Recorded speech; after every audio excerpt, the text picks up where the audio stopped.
So, dear students, twice told tales won Hawthorne's many admirers. So this was a creation that became immense popular as he composed this beautiful composition, and due to this only, uh, many people had become a great admirer to him, and among whom was a New England blue stocking, Miss Elizabeth Palmer Peabody.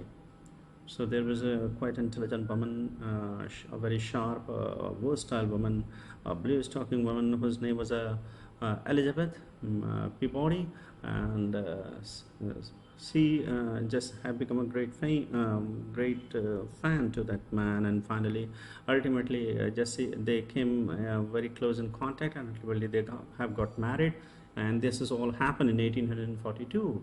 And after his return to Salem in 1845, Hawthorne was given a job in the Salem Custom House as a surveyor.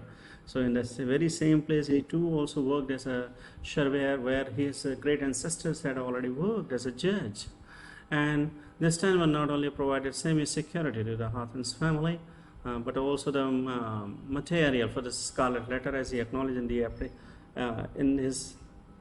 in the appendages of this romance. The Custom House has also the material for the Custom House. And after 3 years, Hawthorne, a Democrat, was dismissed from service when the Whig government came into power. So unfortunately, he lost his job from that place. This was quite significant place, which actually laid the foundation for composing to this lovely novel, The Scarlet Letter. So he actually got a job as a surveyor to work in the same field where his ancestors had already worked. But unfortunately, when their Whig party came into existence, when they started ruling to New England, so he was bound to leave his job. An attempt to have him restrained were made in vain, and his mother fell fatally ill. Hawthorne's experience of this period are recorded in his notebook after his mother's death. And Sophia and Hawthorne's two children, Una and Julian. And do you remember that Una actually in the Scarlet Letter, you see there is a baby and whose name is a Pearl. Actually, Pearl actually just indicates to his own daughter, Una, up to a certain extent. And Julian fell seriously ill, and Hawthorne's punctuated nursing with the ceaseless writing of the Scarlet Letter. He himself developed an artist in this years.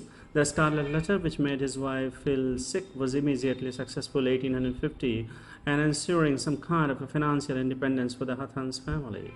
And just because of the publication of that book, A Scarlet Letter, as you see, that it became immensely popular, and out of that he got a lot of money, and it really helped him a lot to survive his family happily.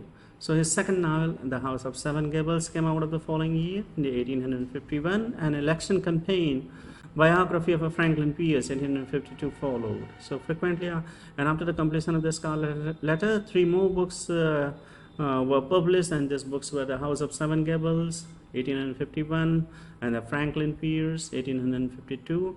Likewise, it went on, and on Pierce's election as the 14th President of America, Hawthorne was rewarded as the spoils of office, the biggest official plum outside America, then the courtship of the U.S. in the Liverpool, then Europe's, at the time it was the busiest port of America.